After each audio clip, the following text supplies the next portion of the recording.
तो second part में हमारा मेनली फोकस ये रहने वाला है कि हम पहले तो जो हमारा मेन पोर्शंस बचे हुए हैं तो टोबी मैगवायर के फेस के वो, और उसके बाद जो उनके कपड़े होते हैं स्पाइडरमैन के प्रॉपर, वो कैसे बनाएं। तो उसके लिए पहले तो हमारा जो चीज़ पहले बची हुई थी कि फेस के ऊपर हमारा सेकंड लेयर बाकी थी, वो हमने यूज़ किया 3B पेंसिल से।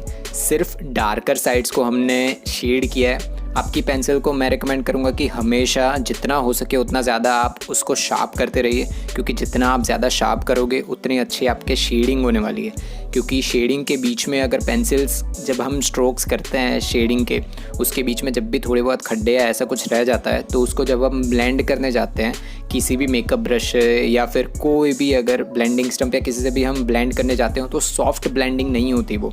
और जब भी हम कोई भी स्केच रियलिस्टिक बनाने जाते हैं तो उसके अंदर ब्लेंडिंग ज़्यादा इंपॉर्टेंट होती है। बट जब हम हाइपर रियलिस्टिक स्केचेस बनाने जाते हैं तो उसके अंदर हमारा सबसे ज़्यादा इंपॉर्टेंट चीज़ें होती है कि छोटी छोटी चीज़ें हम ज़्यादा कैसे बना सकते हैं।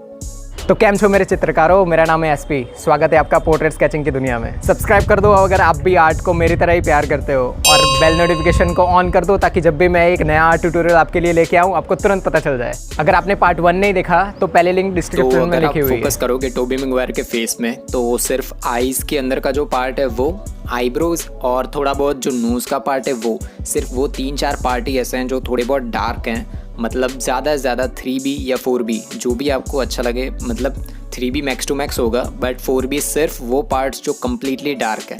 बट प्रॉब्लम ये होगी कि जब भी हम कम्प्लीटली डार्क बना देंगे तो उसके बाद उसे ब्लेंड करने के लिए ब्लेंडिंग स्टम्प ही यूज़ करना पड़ेगा। मेकअप ब्रश ऐसा कुछ नहीं चलेगा क्योंकि वो पॉइंटेड चीज़ें होती हैं, ठीक है। तो नेक्स्ट हमारा फोकस रहेगा कि टोबी मैगवायर का जो स्पाइडरमैन का सूट है वो कैसे बनाए। तो प्रॉब्लम ये है कि जब भी हम कलर पेंसिल्स या फिर कलर्स यूज़ करते हैं और उससे कोई भी सूट या फिर बैकग्राउंड या कुछ भी बनाते हैं तो वो बहुत इजी होता है, क्योंकि वो स्किन टेक्सचर या फिर स्किन का फेस और उन सब चीज़ों से अलग हो जाता है जब भी हम कलर देते हैं। बट जब हम पेंसिल से ही, मतलब black and white graphite pencil से ही हम कलर्स भी बनाने का ट्राई करते हैं तो उसमें सबसे बड़ी प्रॉब्लम ये आती है कि कहाँ पे ज़्यादा लाइट शेडोज़ देनी है हमें, कहाँ पे एकदम हाईलाइट करना है, कहाँ पे कम्प्लीटली डार्क देना है, और उन सब के बीच में ब्लेंडिंग कैसे करनी है, ये सबसे इंपॉर्टेंट और सबसे हार्ड चीज़ होती है। बट जब हम कलर्स यूज़ करते हैं तो आपको पता है कि एक जगह पे कम्प्लीटली रेड होगा या फिर थोड़ा बहुत रेड होगा या फिर लाइट रेड होगा, तो ये सब चीज़ें हम बना सकते हैं। बट ग्रेफाइट में ये प्रॉब्लम होती है, तो आपको इस चीज़ में ज़्यादा फोकस करना पड़ेगा।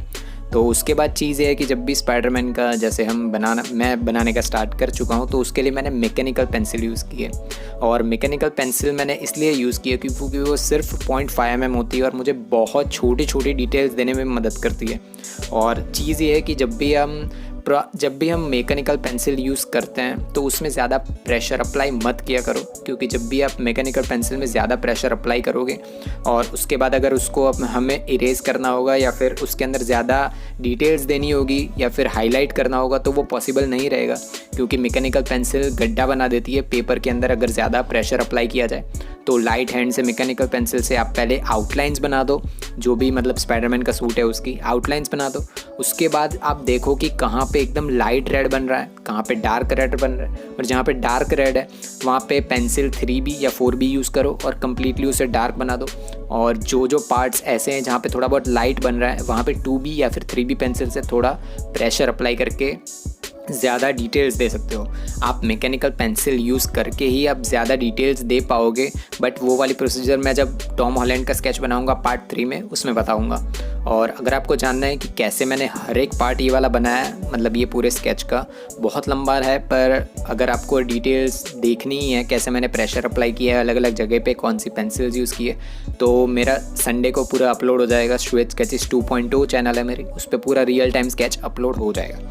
तो उसके बाद सेम टेक्निक जो टोबी मैगवायर के जो सूट ऊपर का था थोड़ा बहुत, उसमें हमने अप्लाई की सेम टेक्निक यहाँ पे जो हमारा एंड्रू गारफील्ड है उनके जो लेफ़्ट शोल्डर दिख रहा है उसमें भी अप्लाई होगी। बट प्रॉब्लम ये है कि जो बैक का पार्ट होता है जो ब्लू कलर का है, तो मतलब एंड्रू गारफील्ड का वो ब्लू कलर का है, तो उसको कैसे हम डार्कनेस और अच्छा एकदम डिटेल्स दे पाएँ वो, और उसको कैसे ब्लेंड करें, ऊपर का जो रेड कलर का सूट है एंड्रू गारफील्ड का उसके साथ हम कैसे ब्लेंड करेंगे, वो सबसे इंपॉर्टेंट चीज़ है। तो उसके लिए सेम चीज़ मैंने पहले मैकेनिकल पेंसिल से लाइंस बना दी, और लाइंस बनाने में भी आपको ये चीज़ का फोकस हमेशा रखना पड़ेगा कि लाइन टू लाइन हम grid by grid, box by box जाए।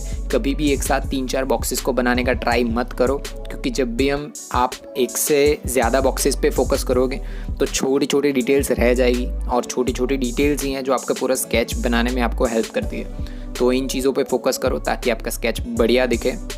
और उसके बाद चीज़ मैं ये बताना चाहूँगा कि जब भी आप पूरा जहाँ पे लाइट ज़्यादा पड़ रही है, जैसे टोबी मैगवायर का जो फ़ोटो है, जो एडिट है, जिसने भी एडिट किया बहुत बढ़िया एडिट किए तीनों स्पाइडरमैन्स की।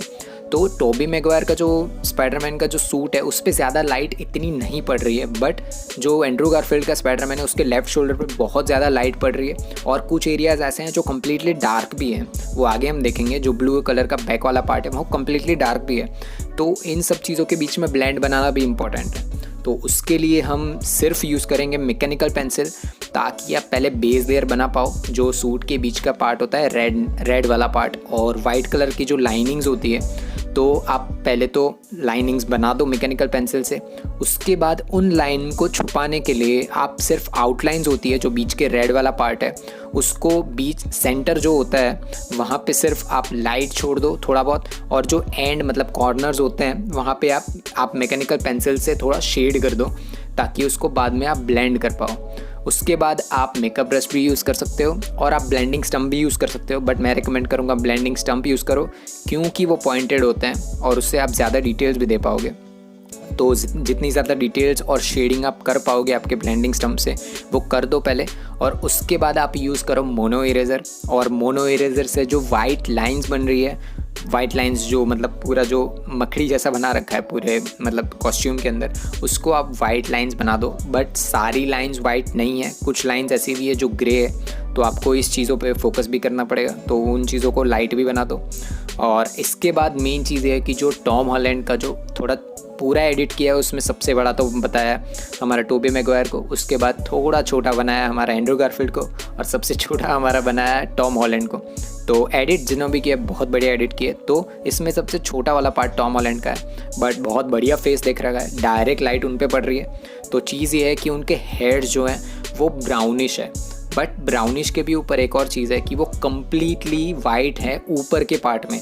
वो वाइट रियल में नहीं है, बट वहाँ पे बहुत ज़्यादा लाइट पड़ रही है, इसलिए वो शाइन कर रहे हैं बहुत ज़्यादा। तो उन पार्ट को आपको छोड़ना नहीं है, उसको पहले आप शेड कर दो पूरा, और उसके बाद आप रबर यूज़ करो ताकि वो हाइलाइट्स बना पाओ।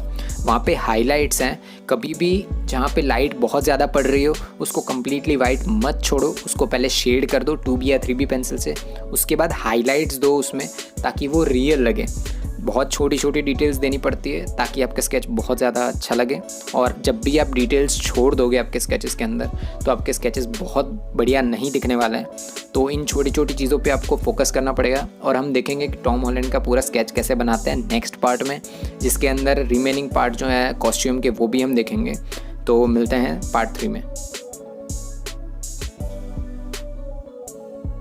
तो आज के ट्यूटोरियल के लिए बस इतना ही। अगर आपने इस ट्यूटोरियल से कुछ ना कुछ सीखा है तो सब्सक्राइब कर दो और लाइक कर दो। अगर आपको कोई भी क्वेश्चन और क्वेरीज हो इस ट्यूटोरियल के रिगार्डिंग तो कमेंट में लिख दो। तब तक के लिए ध्यान रखो खुद का और जिनसे प्यार करते हो उनका भी। आपका चित्रकारिक दिन हो। टट्टूज।